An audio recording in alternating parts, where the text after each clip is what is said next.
কল্পনা করুন একটি স্টেডিয়ামের নিস্তব্ধতা ২০১৪ সালের বিশ্বকাপ পুরো ব্রাজিলের স্বপ্ন যার কাঁধে সেই নেইমার জুনিয়র স্ট্রেচারে করে মাঠ ছাড়ছেন। চিকিৎসকরা জানিয়েছিলেন আঘাতটি যদি মাত্র ২ সেন্টিমিটার এদিক ওদিক হতো তবে নেইমার হয়তো সারা জীবনের জন্য হাঁটার ক্ষমতা হারিয়ে ফেলতেন। কিন্তু নেইমারের জীবনের গল্পটি শুরু হয়েছিল আরও অনেক আগে, এক চরম দারিদ্র্য আর সংগ্রামের মধ্য দিয়ে।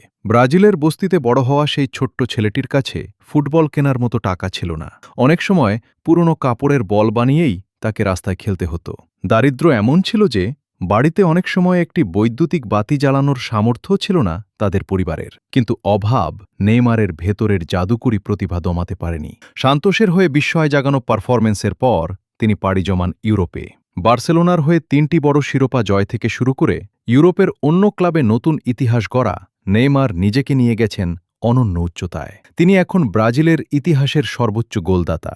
কিংবদন্তি পেলের ৭৭টি গোলের রেকর্ড ভেঙে তিনি এখন ৭৯টি আন্তর্জাতিক গোলের মালিক। তার বর্ণাঢ্য খেলোয়াড়ি জীবনে তিনি এখন পর্যন্ত ৪ শতাধিক গোল করেছেন এবং জিতেছেন মর্যাদাপূর্ণ সব শিরোপা। তবে এত সব অর্জনের মাঝেও তার একটি অধরা স্বপ্ন রয়ে গেছে, দেশের হয়ে একটি বিশ্বকাপ জয়। চোট আর দুর্ভাগ্য বারবার তার সেই স্বপ্ন কেড়ে নিলেও ২০২৬ সালের বিশ্বকাপকে সামনে রেখে তিনি হয়তো নিজের খেলোয়াড়ি জীবনের শেষ এবং সবচেয়ে বড় স্বপ্নটি সত্যি করার জন্য মুখিয়ে আছেন।